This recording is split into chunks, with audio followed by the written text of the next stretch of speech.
2013년 박근혜 전 대통령의 취임식을 치른 지 이제 막 2달이 지났을 무렵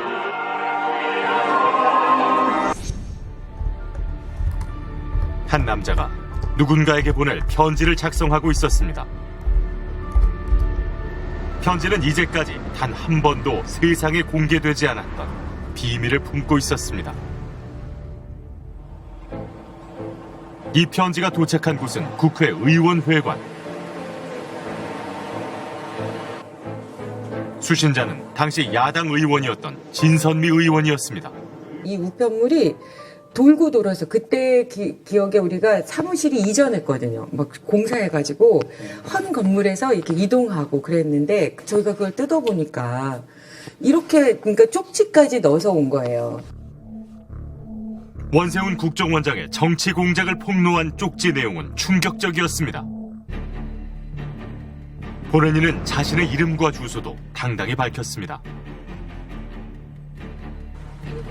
우리는 일단 편지 봉투에 적힌 주소지를 찾아가 보기로 했습니다. 편지 봉투에 적힌 주소는 서울시 서초구 근처였습니다. 그런데 해당 주소의 정확한 위치를 우리는 찾을 수 없었습니다. 서초구 서초동 1020-2번 지역. 우체국을 통해 해당 주소를 확인해봤습니다. 서초동 1020-2번 지역? 네. 주소 뭐 나오는 거 없는데요. 아, 존재하지 않는 주소인가요? 네. 이 편지는 과연 누가 보낸 걸까? 아직도 이분이 누군지를 모르겠어요. 국정원 내부 분인 것 같아요. 전 국정원 직원이든 그 당시 국정원 직원이든. 국정원 내부에서 누군가가 보내온 의문의 편지. 이 편지 안에는 대한민국을 뒤흔들 엄청난 진실이 숨어 있습니다.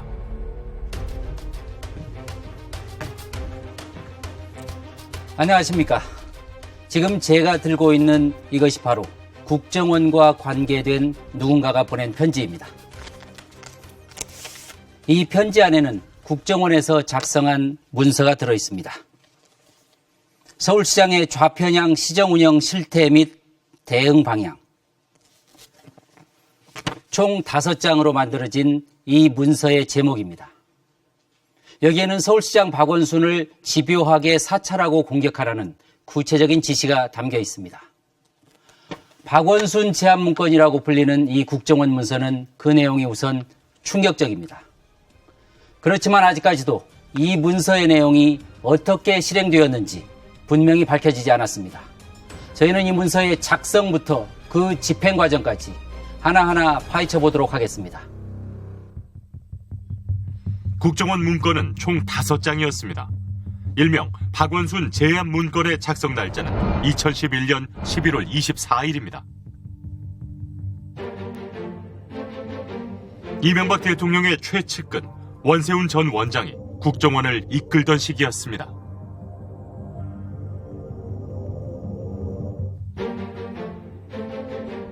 박원순 시장이 서울시장에 당선된 지 한 달이 채 되지 않는 시점에 작성된 이 국정원 문건은 박원순 시장을 제압할 구체적인 정치 공작 내용을 적시하고 있습니다.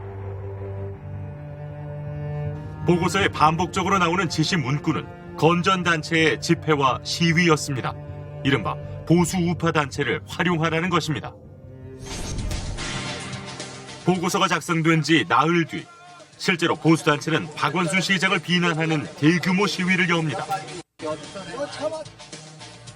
박원순은 서울시장의 시장인가 불법 시위대의 시장인가. 박원순 시장, 당신이 강력하감으로 지원 위원회에 나와서 촉구 대지하기를 바랍니다.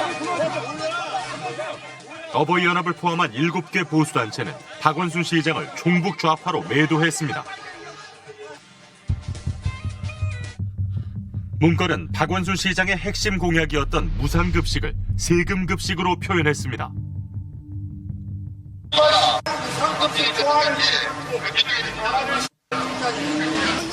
보수단체 역시 국정원의 보고서와 같은 주장을 합니다. 국민의 세금을 자기 주머니로 넣기 위한 수단이었습니다, 여러분. 2014년 서울시장 선거 국면에서 공격은 더욱 가열됐습니다. 어버이연합을 비롯한 보수단체의 시위가 연달아 열렸습니다. 일주일 동안 5차례 강도 높은 시위를 이어가던 그들은 삭발식을 강행합니다. 다시는 이런 일 없도록 다시는 이런 어른들이 없도록 그런데 삭발식에는 은밀한 거래가 있었습니다. 삭발의 대가로 돈을 주고받았다는 것입니다. 박원순이 이렇게 막 타도하면서 이제 그 집회 동원들 삭발하고 있잖아요. 그때도 돈 주고 다 그 동원시켰단 말이에요. 했는데 그 중에 한 명한테다가 주선이가 돈을 200인가 줘가지고 삭발을 시키고. 근데 이제 그런 거는 공개되지는 않았지만 이 사람 막 말하지 말라. 삭발한 사람들 가운데 돈을 받은 것으로 알려진 사람은 어버이연합에 소속된 단체의 회원이었습니다.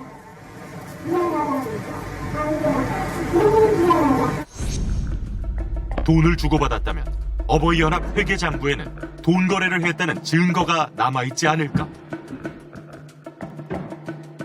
PD수첩은 해당 장부를 어렵게 입수했습니다. 삭발 시위가 있던 2014년 5월 30일을 전후로 기록을 찾아봤습니다.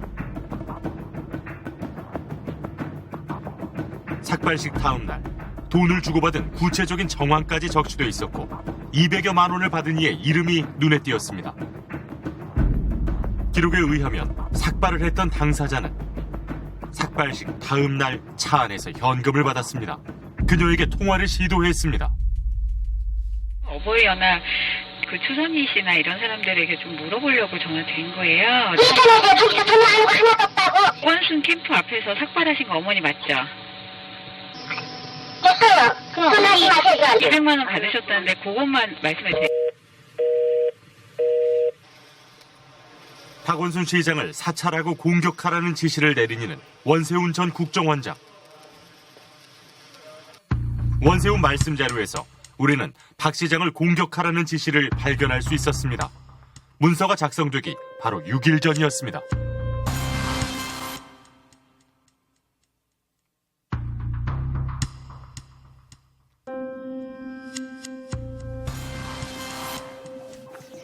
그 국정원이라는 조직이 그 원장이 거의 신이거든요. 거의 상명하복 그다음에 이런 신 같은 존재이기 때문에 원장의 그 복명하지 않을 수 없어요. 명령을 내리면은. 정치 개입이 법으로 금지된 국정원. 그곳의 수장이었던 원세훈. 이명박 정부 국정원은 왜 정치에 막 입문한 박 시장을 집요하게 공격했던 걸까요? 강고하게 이루어지고 있는 보수 정권의 어떤 집권 기반에 최초의 균열을 냈다고 볼 수 있는 것이 서울시장 박원순의 등장이었고 어떻게든 제압하거나 또는 통제할 그런 방법을 모색을 했던 것 같고요. 거기에 대한 지시가 국정원에서 이루어졌고 국정원 직원들이 그것들을 시행한 그런 상황이라고 볼 수 있습니다. 국정원의 공작은 여기가 끝이 아니었습니다. 김정은은 이미 핵폭탄을 받고 있고 3.1문 앞에 모인 10여 명의 어른들은 애국심이 넘쳤습니다. 절대 용납할 수 없는 핵과 중국만 믿고 그곳에서 만난 기린식 씨. 쪽으로 깔아뭉길 수 있다는 그는 어버이연합 초창기 회원이자 최근까지도 활발하게 활동했습니다. 우연한 기회에 어버이연합 사람들을 만난 게 벌써 10년 전 일입니다. 종로 상가를 놀러 나갔는데 그 마이크 놓고서 뭐 강연을 하고 그러는데 한번 가서 들어보니까 쓸말만 하더라고. 빠찌, 어버이연합 빠찌를 10,000원이라 그려. 그래서 그걸 10,000원을 하나 사서 이제 달고 이제 그거 사니까 회원이 되더라고. 그래서 그거 달고 다니면서 그냥 한 10여 년을 쫓아다녔지 뭐. 그에게 박근혜는 신앙이었습니다. 참 뭐 축의금도 그저 10,000원, 20,000원 그저 할아버지는 어버이연합 시위를 했던 날이면 살력에 꼼꼼하게 기록했습니다. 시위는 거의 매일 열렸습니다. 유난히 눈에 띄는 이름이 있습니다. 박원순 시장, 그리고 그의 아들 이름이었습니다. 신이 와서 이제 사진 찍어서 다시 해라고. 그런 걸 다 모르고 여기를 가셨다. 네, 2015년 9월에 박원순 시위를 많이 하셨네. 요날 이제 17일 날 하시고 30일 날도 박원순을 비판하는 시위를 광화문 앞에서 하셨네요. 근데 보니까 제일 많이 하신 시위가 박원순 시위네. 할아버지는 왜 집회에 나갔는지 지금도 기억하고 있었습니다. 박원순의 아들인데 군대도 안 갔대요.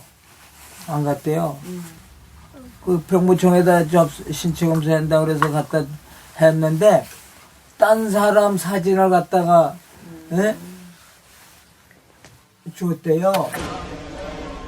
선거에서는 현역에서 공익근무 요원으로 병역이 바뀐 박원순 시장 아들에 대한 집요한 공격이 있었습니다.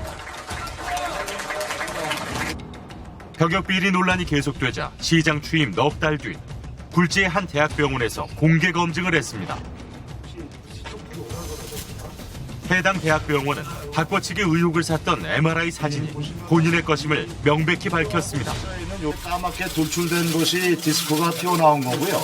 최종적으로 저기는 작년 12월에 촬영한 MRI와 오늘 저희 세브란스 병원에서 촬영한 MRI 상에 환자는 동일인으로 결론을 내렸습니다. 저희 사회의 숨어진 논란을 빨리 끝낼 수 있게 되어서 다행이라고 생각합니다. 보수단체들은 이 사실을 믿으려 하지 않고 흠집내기 집회를 계속했습니다. 공개 검증을 한 대학병원을 비난했고 병역 비리에 대한 증거가 없어 무혐의를 내린 검찰을 규탄했습니다. 고발을 다시 해야 된다. 병무청까지 한통속이라며 감사원 감사를 요구했습니다. 의료보험증, 진료증에 대한 조작 의혹. 박원순 시장 부자를 끈질기게 물고 늘어진 이유는 무엇이었을까? 답은 국정원 보고서에 있었습니다. 병역 문제를 끝까지 추적, 실체를 규명하라는 국정원의 살벌한 지시가 있었습니다. 누구를 동원하라는 상세한 방법까지 제시하고 있습니다. 사이버상에서의 공격은 더욱 노골적이었습니다. 좌익 교수라는 아이디, 닉네임을 가진 국정원 직원은 박원순 시장과 아들에 대해 인신공격을 했습니다. 박 시장의 이름을 빗대 원숭이로 묘사한 그림을 그렸고 인터넷 사이트에 올려 퍼뜨린 것입니다. 병역 비리로 몰아간 이들의 주장은 모두 허위로 드러났습니다. 박원순 서울시장의 아들 주신 씨에 대한 병역 비리의 의혹 제기와 관련해 병무청과 검찰에 이어 법원도 근거가 없다고 판단했습니다. 박원순 서울시장 아들의 병역 의혹은 허위 사실이라는 것이 오늘 법원에서 또다시 확인이 되었습니다. 끊임없이 박원순 부자를 공격했던 보수 논객과 지식인들은 줄줄이 망신을 당했습니다. 재판부는 병역 비리를 주장한 이들에 대해 이례적으로 검찰 구형보다도 높은 벌금형을 선고했습니다. 병행자 뺀다는 놈을 무죄로 처벌도 못해. 법부는 죽었다. 죽었다. 빨리 판사 물러가라. 빨리 판사 물러가라. 병역 비리 의혹을 확산하는 데 앞장섰던 보수 논객 변희재 씨. 제가 분명히 외치겠습니다. 박주신 병역 비리 100% 맞다. 박원순은 변희재를 고소하라. 고소하라. 이제 변희재 씨는 박 시장 아들에 대해 병역 비리가 있다고 주장할 경우 하루에 300만 원을 물어야 합니다. 법원의 판단입니다.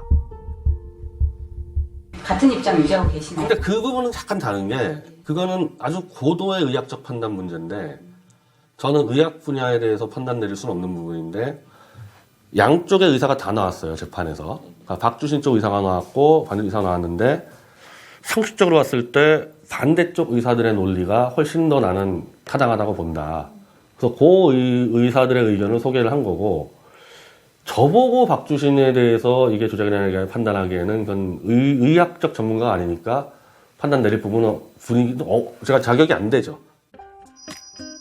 박원순 시장의 지지율과 인터넷 여론을 빅데이터로 분석한 결과 지지율이 높을 때 오히려 부정적인 댓글이 급증했습니다. 상식적이지 않은 결과였습니다. 인기가 있을 때는 자연히 긍정적인 댓글이 더 많고 부정적인 댓글이 상대적으로 줄어듭니다.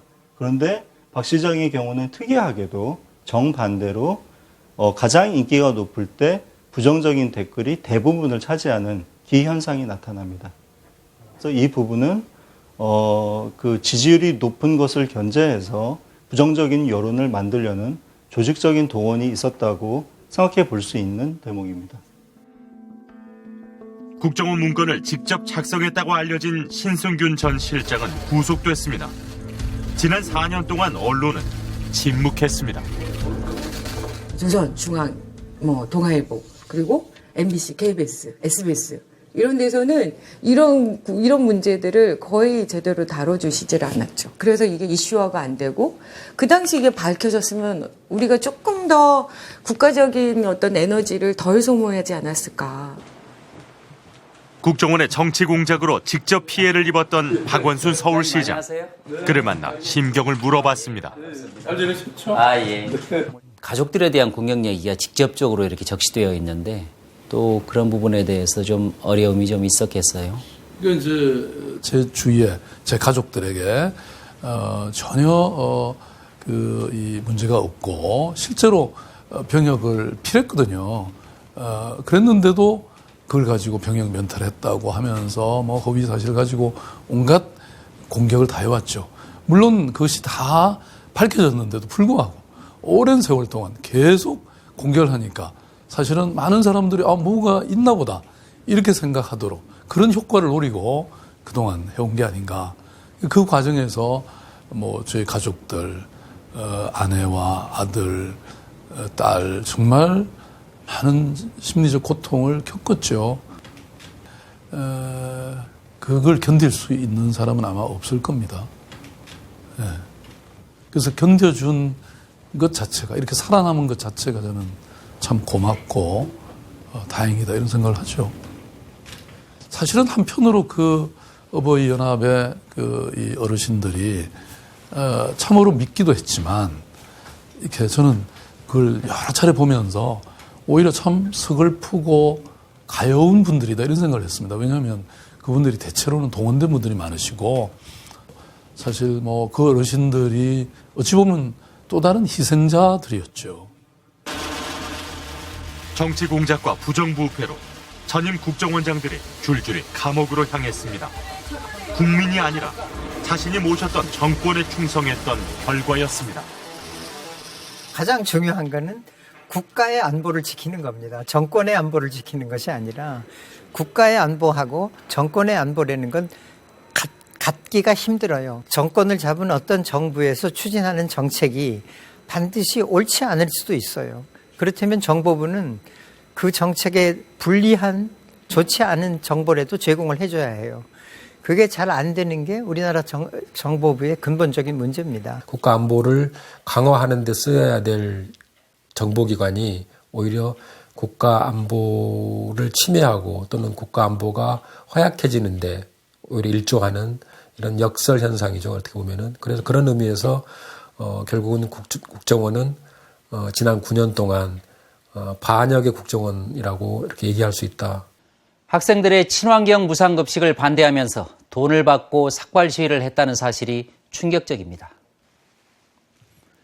국가정보원의 한 해 예산이 대략 1조 원입니다. 정보기관이다 보니 예산의 집행 과정이 일일이 공개되지 않고 있습니다. 심리전이라는 이름으로 민간인 댓글 부대와 같은 정치 공작을 했고 거기에 사용된 돈은 국정원의 예산에서 흘러나왔습니다. 그러나 국정원의 예산은 바로 우리들의 주머니에서 나간 세금입니다. 바로 그 국민의 세금으로 국민을 향해 전쟁을 한 것입니다. 그 전쟁을 위해 이른바 보수단체들이 국정원의 비호를 받으며 동원되었습니다. 2013년 5월 어버이연합은 서울시청 앞에 신문을 잔뜩 쌓아 올렸습니다. 국정원이 어버이연합을 지원한다는 의혹이 제기된 직후였습니다.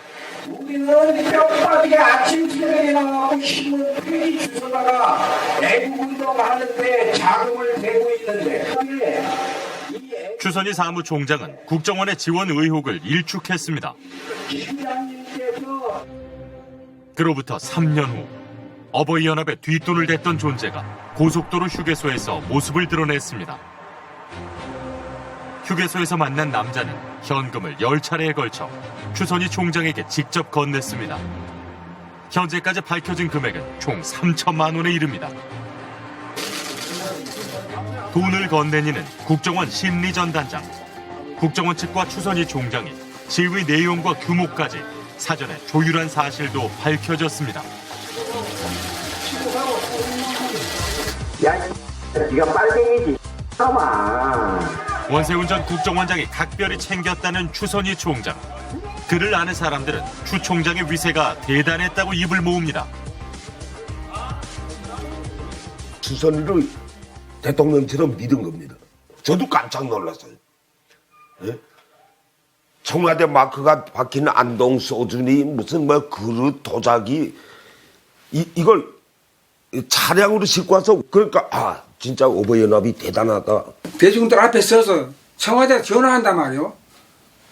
예, 뭐 수석이죠. 막 이렇게 하면서 뭔 어떻고 뭐 하자면 얘기하다가 끈단 말이에요. 그럼 다른 사람은 청와대에 무슨 수석하고 얘기하니까 좀 상당히 뭐 알고 있구나 이런 생각이 들어서 그런지 막 그 사람 앞에는 꼼짝 못하겠다 사람들이. 박근혜 정부 시절 추선희 총장에게 시위를 직접 지시한 이는 청와대 국민소통비서관실의 허현준 행정관입니다. 보수단체 관리를 담당했던 허현준 행정관은 정치적 이슈가 있을 때마다 단체 대표들에게 연락했습니다. 한 보수단체와는 90여 차례나 접촉한 것으로 검찰 수사 결과 밝혀졌습니다. 허현준 행정관이 청와대 민속수석 그 시민단체 담당이잖아요. 뭐 행정관이면 오버이연합 상대했습니까? 엄마 보세요. 자유민 총연합부 장기정리 다 했잖아요. 어버이연합이 시위의 대가로 받은 것은 돈이었습니다. 현재까지 국정원, 전경련, 대기업들로부터 뒷돈을 받은 것으로 드러났습니다. 그 많은 돈은 모두 어디에 쓰였을까? 어버이연합 사무실을 찾아갔습니다. 여기 어버이연합 사무실이 있다 해서 아니면 이사 갔어. 이사 갔어. 네. 벌써 갔어요. 한때 어버이연합은 이 건물 2층과 3층을 함께 사용했습니다. 사무실 한 곳의 월세만 해도 400만 원이 넘었습니다.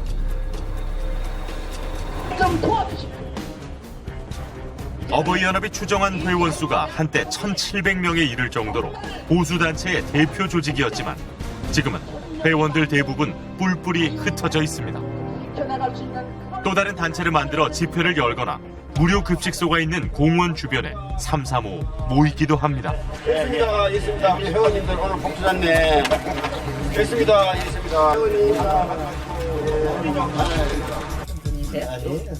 그들은 추선희 사무총장이 회원들의 애국심을 이용해 본인의 이권을 챙겼다며 분노했습니다. 정확히 80이지. 대부분의 영감들은 뭐 2만 원 좋아하네. 2,000원은 200원도 뭐 구경도 못했어. 그 사실이야 그거는. 돈 구경도 못했어. 구경도 못했으니까 그렇게 고생했어 영감들이. 근데 추선이가 그렇게 한 거야. 그때 고생하시면서 왜 따라다니고? 영감들은 수소잖아. 한번 박히면 그냥 끝이야. 그냥 따라다니는 거야. 애국심으로. 그럼 그 애국심으로. 돈을 왕서방에 받고 시원을 이제 원숭이 하듯이 우리는 가서 그냥 앵무새처럼 원숭이처럼 그 짓거리만 한 거예요.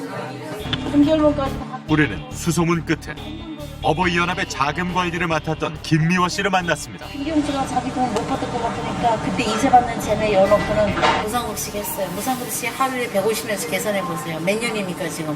정경련 지원받은 거 12년 말부터 그래 2, 3년 받았어요. 어버이연합 탄생한 지 언제입니까? 2006년부터예요. 그럼 그동안에 수많은 10년 동안 이끌어오면서 지원금 받으니까 조금만 혈입해서 라면 먹던 거 밥으로 바뀌었을 뿐이지 다 정권이 지금 이렇게 되면서 한쪽으로 치우쳐서 이러는 거지 사실 도대체 아무것도 아니에요. 뭐 있어 거기. 2016년 4월 불거진 어버이연합 게이트.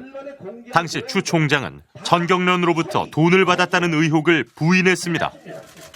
대한민국 대한민국의 추선희 사무총장 제 이름을 돈 빌렸습니다. 이북에 기자회견에는 어버이연합의 자금을 관리했던 김 씨도 함께였습니다. 사단법인 비전 코리아 여기서 활동을 하고 있습니다. 사단법인 비전 코리아를 운영했던 김 씨와 추 총장은 현재 식당을 함께하고 있습니다. PD수첩은 어버이연합과 관련된 수상한 계좌를 발견했습니다. 바로 김 씨가 대표로 있는 비전 코리아의 계좌였습니다. 2015년 6월부터 9개월 동안 비전 코리아 계좌에 전경련의 돈이 입금된 것입니다. 무려 3억 원이 넘는 뭉칫돈이었습니다. 이 전경련의 돈은 어디로 흘러간 걸까? 회계사와 함께 본격적으로 분석했습니다. 특이하게도 비전 코리아의 수입은 전경련의 뭉칫돈 외에는 없다는 것입니다. 9만 9천 원이 있던 계좌에 8천만 원을 꽂아주면 8천만 원이 나오는 거고. 이 법인 계좌의 돈 절반가량이 김 씨의 개인 통장으로 이체된 증거를 발견했습니다. 3,500이 들어왔네요. 김미아 씨 통장으로. 그렇죠. 마이너스 1,500. 전경련의 돈이 김 씨의 개인 통장과 추선희 총장의 통장으로 분산 입금된 것입니다. 전경련 지원금이 사적으로 사용된 게 아닌지 의심되는 대목인데 그 액수가 무려 1억 5,500만 원. 이 3억 원이 입금되면은 또 비전 코리아 통장에서는 갖가지 명목으로 강원도 탐방이다, 식대 및 인건비 등의 명목으로 해서 그 1억 5천을 상회하는 금액이 김미화 씨 개인 통장으로 이체되고 있습니다. 김미화 씨 통장에서는 심지어 또 한 번 다시 이제 일종의 세탁이라고 할 수 있겠죠. 뭐 여기에서도 마찬가지로 강원도 탐방이다, 뭐 신한수수료다, 국민카드 수수료다 이와 같은 명목으로 다른 또 김미화 씨 통장으로 이렇게 이체되고 있는 겁니다. 전경련 지원금의 일부가 비전 코리아를 거쳐 김 씨의 여러 개인 통장으로 흘러간 것. 결국 돈 세탁을 했을 정황이 의심됩니다.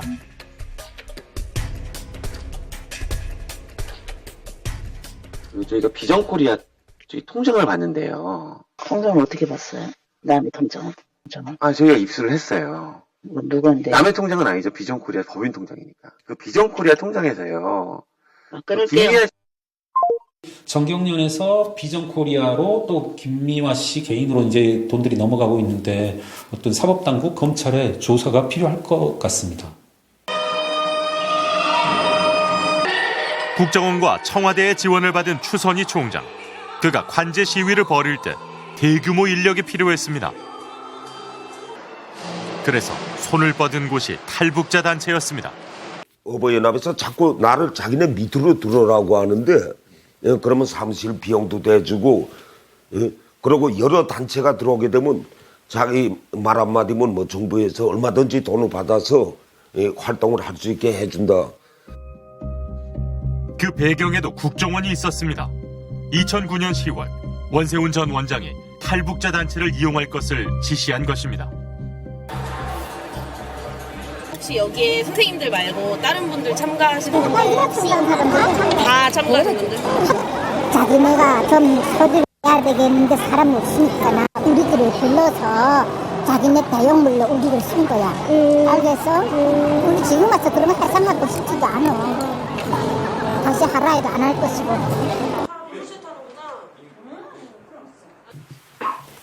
2005년 북한을 탈출한 임순옥 씨. 아, 이게 어버이연합에서 받은 거예요? 응. 윌슨? 꺼내주세요. 이거 이제 어버이연합에서 주셨어요? 응, 지금도 이거들 입고 다니는 사람들이 있어요. 아, 이게 어버이연합에서 주는 거? 응. 공짜로? 공짜 줬어요. 미한테 준 돈일 거예요. 임 씨가 시위에 참가한 이유는 단 한 가지였습니다. 아니. 4만 원? 그게 집회 돈 주고 16만 원 집회 돈 주고 이 500원 미자 나갔다는 거단 말이에요. 그렇지. 찢어버렸나 있나. 이게 무슨 수첩이에요, 어머니? 아니 그 돈 받아야 되니까. 아, 돈 받아야 되니까 다 적어놓으신 거구나. 날짜를. 그러자면 못 받아요. 호영형 빼먹어서 10% 또 회비 내라 그래가지고. 세월호 반대 집회. 네, 그렇죠. 유가족들. 그렇죠. 예. 네. 저것들 미친 것들 누가 뭐 저희들이 놀러 가다가 그렇게 된 거 왜 나라에다 저러나 하여튼 그런 거. 저는요 나도 아이고 그러니까 진짜 가슴 아픈 일이고 또 그때 당시로는 저걸 많은 사고 때마다 나라에서 저렇게 하면 진짜 힘들지 않나 이런 생각 들고 지금 우리는 진짜 혼돈 속에 살아요. 시위에 나가면 무조건 지시대로 따라야 했습니다. 제가 무작위로 나가요. 어디까지 모이라 하면 가서 모이고 몇 시부터 몇 시까지 끝난다 가라 하면 또 가고. 그럼 내용도 모르고 피켓팅 하시는 거예요? 그렇죠. 뭐 이렇게 이런 거 이렇게 넣어놔주면 그거 하나씩 갖고 있는 거죠. 소리 치라고 소리 치고. 네, 그렇죠. 깨끗 소리 치라고 소리 작다 그러면 또 깨끗거리면 소리 치라. 탈북자들에게 돈을 주고 그들을 시위에 동원했다는 증거는 어버이연합 내부 장부에 고스란히 담겨 있습니다. 손으로 꼼꼼하게 적은 장부에는 시위 날짜, 장소와 내용은 물론 참가한 탈북자 인원수와 그들에게 돈을 지급한 액수까지 모두 기록해 놓은 것입니다. 그 사람들 안 주면 안 나오니까 집회해야 되니까 그러니까 돈을 써가면서 한 거예요. 줘야 나와요. 그러니까 준 거라고. 그 관행이에요. 그게 이제는 10년 세월이 흘렀어요. 그렇게 돈 준 거. 1970년 나이 30에 납북된 후 환갑이 넘어서야 한국으로 돌아온 이재근 씨. 달라진 대한민국에서 그가 일할 곳은 없었습니다. 바닥이 차요? 불 안 돼서 지금 우리는 또 위에 저 침대에도 전기가 들어오잖아요. 직업이랑 한국에서는 일 안 하면 돈 한 번도 들어올 데가 없잖아요. 작은 임대 아파트에 살면서 하루하루 먹고 살기 힘든 이들에게 시위를 나가 받는 일당 2만 원은 생계를 유지할 수단이나 다름없었습니다. 계속 놀다가 우리는 겨울에 그 추운데도 서 있으라면 서 있어야 되고 여름에 더워서 땀 삐집삐집 흘리면서도 서라면 서고 앉으라면 앉고 하지만 한국 사람 누가 그렇게 해요? 앉으라면 앉고 서라면 서고 그냥 70이 넘은 사람들이 그렇게 하면 할 사람이 몇 명이나 될 것 같아요. 안 하지 그런 거야.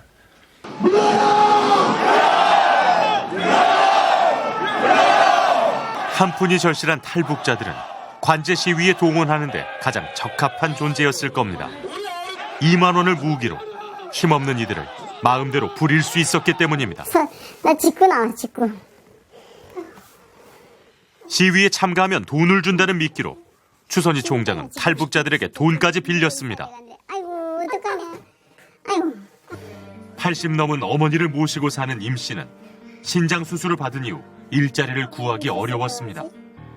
한국에 들어왔을 때 받은 정착금이 전부였던 그에게 추선희 총장 측은 돈을 빌려줄 것을 요구했습니다. 대신 연 12%의 이자와 시위에 더 자주 부르겠다는 약속을 했습니다. 추선희 총장이 직접 차용증까지 써주며 빌려간 돈이 1억 2천만 원. 가족, 지인의 정착금을 모두 끌어모은 돈이었습니다. 소송까지 걸었지만 전부를 돌려받지는 못했습니다. 대출 같은 게 아무것도 없는 주제 지금.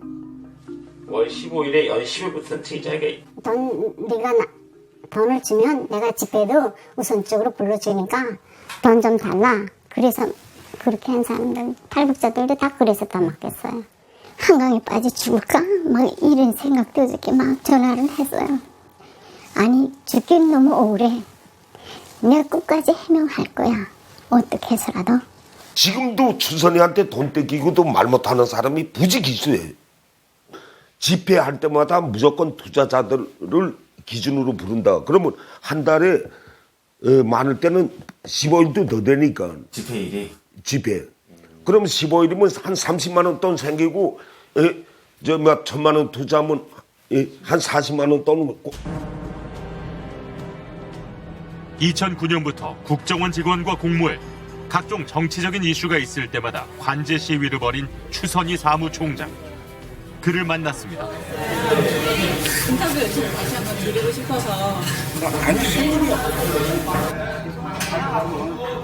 그는 보자마자 자리를 피하더니 어떻게 된 겁니까? 그 집회는 국정원 문건대로 나와. 거칠게 항의합니다. 지금 이렇게 폭력 행사하시면 안 됩니다. 이거 그냥 지금 이거 왜 찍는 거야? 정부지가 바꾸셨잖아요. 그리고 시위하셨잖아요. 거기에 맞춰서. 근데 선생님 좀 가까이 행사하시면 안 되죠. 저희가 선생님 사생활을 좀 침해하러 온 게 아니지 않습니까? 사생활 침해야. 사생활 침해 아니고요. 선생님 지금 정부 돈으로 나라 돈으로 시위하셨습니다. 당신은 나돈이 지원 안 받아. 똑같아.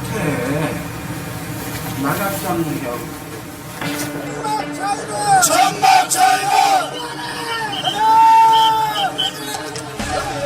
어버이연합의 시위는 유독 거칠고 폭력적인 경우가 많습니다.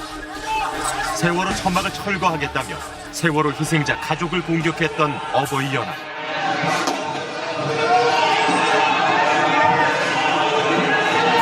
보수라는 이름으로 민주주의를 지키기 위해 거리로 나선다는 그들의 외침이 무색하게 그들 스스로 법과 질서를 무너뜨렸습니다. 들어가는 소동도 빚어졌고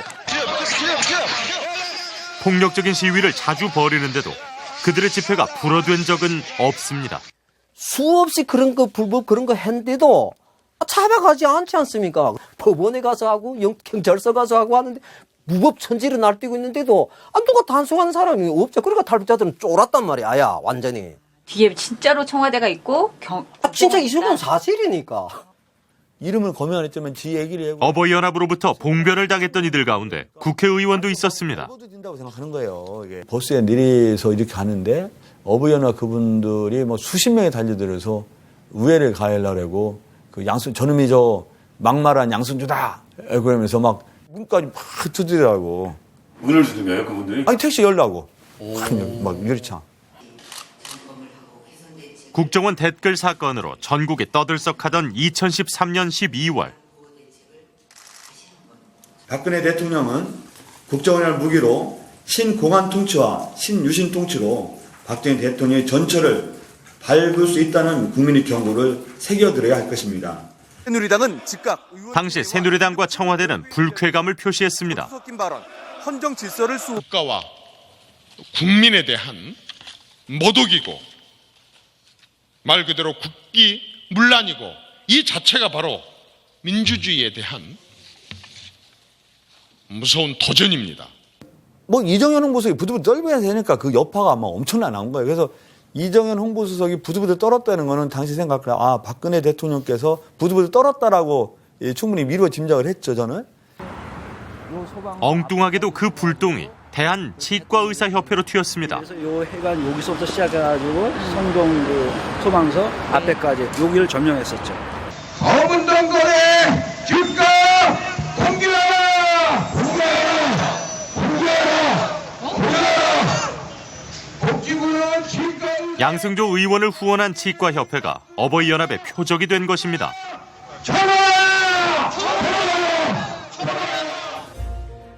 어버이연합이 양 의원을 정치자금법 위반 혐의로 고발하자 치과협회도 검찰에 압수수색을 당했습니다. 팀에서 열어가지고 다 꺼내갔죠. 그래서 전혀 구분 없이 자기네 입맛대로 꺼내갖고 저희 집에도 와서 갑자기 쳐들어와서 집을 두지고 있다.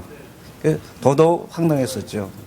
심지어 저희 아들, 딸 개인 핸드폰을 한 7개인가 이렇게 가져가고 유례 없이 강도 높은 압수수색이었습니다. 결국 2017년 치과협회의 로비 의혹은 무혐의로 밝혀졌습니다.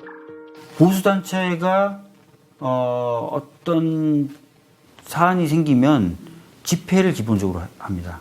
항의성. 더불어 뭘 하냐면 고소고발을 해요. 그럼 검찰이 그걸 받아서 수사를 합니다. 그러면 언론이 그걸 써줘요. 그래서 이 사각 커넥션으로 집회와 고소고발, 수사와 언론 보도라는 이 흐름이 만들어지면서 이거는 누군가 컨트롤 타워가 있다. 저걸 다 이 사각의 흐름을 잡아주는 바로 청와대가 관여되어 있다는 사실이 고 김영한 비망록을 통해 드러났습니다. 청와대는 치과협회를 고발한 추선희 씨의 일정까지 챙기고 있었습니다. 잘 짜놓은 각본대로 모든 것이 조직적이고 일사불란했습니다. 정부의 기획 아래 보수단체가 가짜 여론을 만들고 뒤이어 국가 권력이 움직였습니다.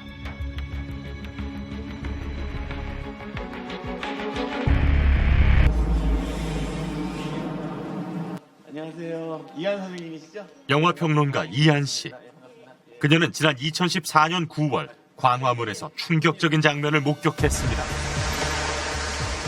수사권과 기소권이 보장된 세월호 특별법 제정을 요구하며 46일 동안 단식한 유민 아빠 김용호 씨 옆에서 일베들과 보수단체들이 이른바 폭식투쟁을 벌인 것입니다. 이한 씨는 한 매체에 폭식투쟁을 강하게 비판하는 칼럼을 썼습니다.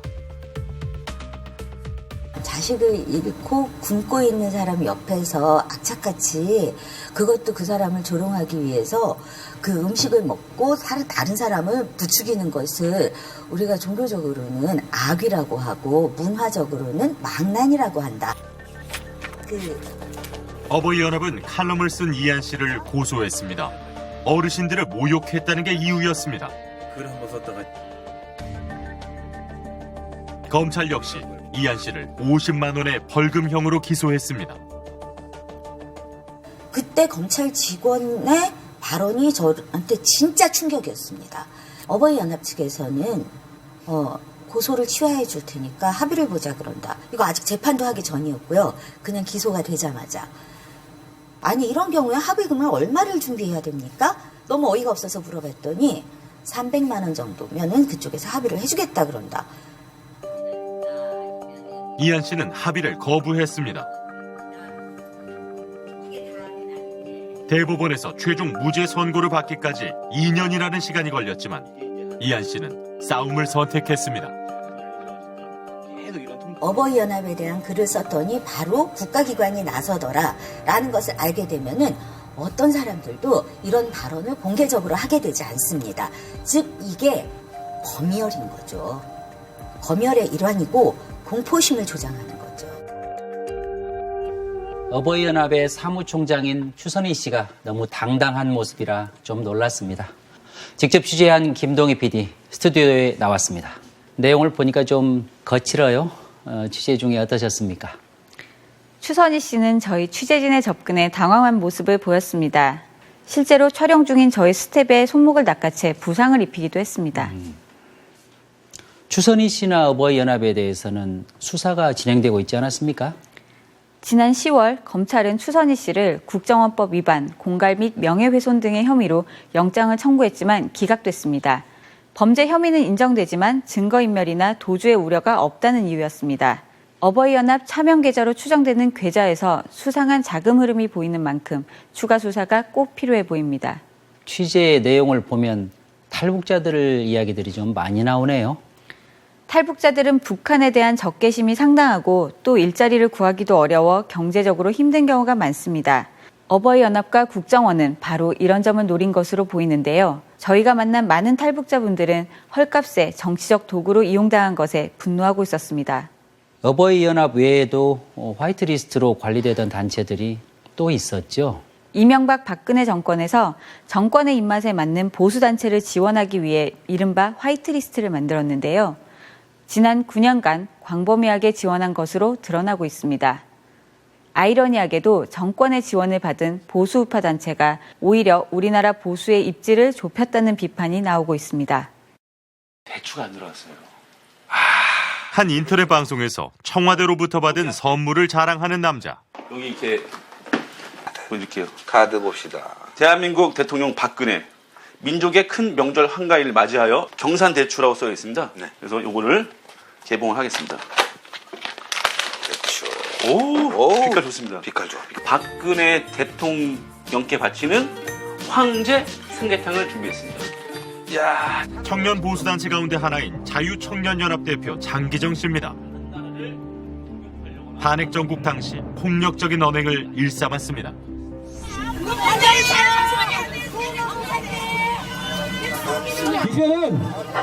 이제는 말로 하면 안 됩니다. 박영수는 잘 들어야 합니다. 당신 모가지는 언제 딸지 몰라.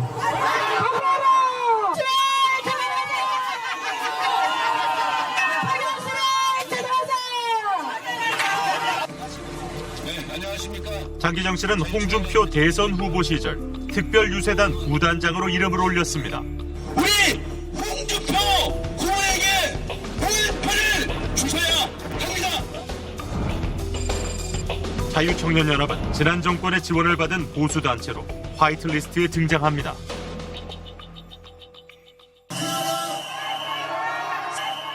지난 9년 동안 화이트리스트로 분류된 보수 우파 단체들은 정권을 비판하는 이들을 모두 종북으로 몰았습니다.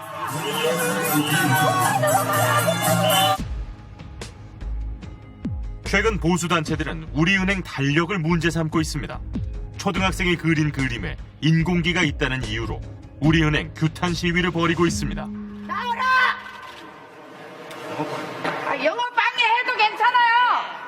영업방해 해야 돼. 그럼 인공기를 꽂아놓은 나무를 애들 보라고 하는 게 말이라 돼? 저희들이 엄마 부대 주옥순 씨가 주도한 이번 시위에 자유한국당도 참여했습니다. 자유한국당과 같이 현재 자유한국당 디지털 부위원장인 주옥순 씨는 엄마 부대의 대표로 박근혜 정부에 충실한 스피커 역할을 했던 인물입니다. 심각한 안보 불안증 자유 대한민국 안 된다! 법칙 생활을 하지 못하는 것을 규탄한다! 일본을 이제는 용서하고 우리가 대한민국에서 그 돈을 충분히 댈 수 있습니다. 정권의 입맛에 맞게 시위를 했던 이들을 진짜 보수라고 할 수 있을까? 보수단체 시위를 지시한 청와대 행정관과 90여 차례 연락한 것으로 알려진 엄마 부대 주옥순 씨. 화이트리스트에서 올라서 돈 지원 받으신 거 아니고요? 전혀 지원 받으신 거 없으세요? 없어. 시위 지시받은 거 아니신가요? 우리는 지시받고 하는 사람이 아니에요. 이런 것도 지시받고 하나요? 지난 정부 화이트리스트였던 그녀는 어떻게 자유한국당 당직자가 된 걸까? 자유한국당 당직자로 임명된 배경이 뭐라고 생각하세요? 우리는 홍준표 본 적이 없어요. 만난 적이 없어요. 지난 9일 자유한국당 청년 보수들이 한자리에 모였습니다. 자유한국당 비례대표 의원이자 원내 대변인으로 활동 중인 신보라 의원. 국회의원이 되기 전 신 의원은 보수단체 두 곳에서 활동한 이력이 있습니다. 그 두 곳 모두 박근혜 정부가 지원한 화이트리스트에 속해 있습니다. 당시 보수 집회와 기자회견을 주도한 건 신 의원이었습니다. 의원님 계시던 단체가 화이트리스트에 올랐잖아요. 그런데 그렇게 화이트리스트에 오래 지원을 받은 그 단체를 진짜 청년 보수라고 할 수 있습니까? 국정원이 보수단체 지원하고 보수 여론 조작한 거에 대해서 어떻게 생각하세요? 의원님 그 대표셨잖아요. 보수단체 가운데 일부는 아직도 박근혜 전 대통령을 탄핵했던 시점에 머물러 있습니다. 그들의 외침 역시 달라지지 않았습니다.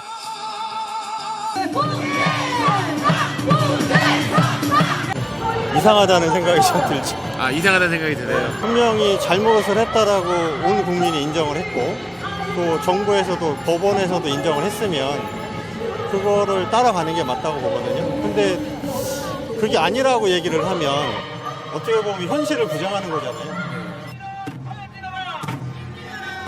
지난 70년간 헌법과 민주주의 수호를 최고로 여겼던 대한민국 보수. 그들이 지켜야 할 보수의 가치는 지금 어느 길에 서 있는 걸까요? 정보기관이 권력자의 입맛에 맞는 정보만을 생산하고 돈으로 보수단체들을 이용했습니다. 보수단체들은 약한 사람들을 동원해 가짜 여론을 만들었습니다. 세월호 참사 같은 생명과 인권의 문제까지 보수 진보로 나누어 갈등을 부추겼습니다. 언론은 정권의 지시로 만들어진 가짜 여론을 비중 있는 여론인 것처럼 보도했습니다. 이런 아픈 역사가 되풀이돼선 안 될 것입니다. 아울러 한국의 보수가 이제는 가짜 보수와 절연하기를 바랍니다. 당장의 이익을 위해 가짜 보수와 함께한다면 국민들은 외면할 것입니다. 국민들은 건강하고 명예로운 보수로 거듭나기를 희망하고 있습니다. 오늘 PD수첩 여기서 마칩니다.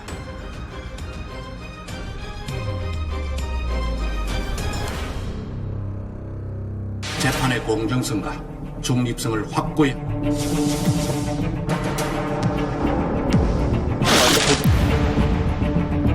신중하면서도 엄정한 판단으로 영장이 기각되는 사유가 그렇게 많이 있는 것인지 그런 유력한 정치인들을 다르게 취급하고 있는 것은 아닌가. 원칙과 상식 그리고 정의가 살아 숨쉬는 사회입니다.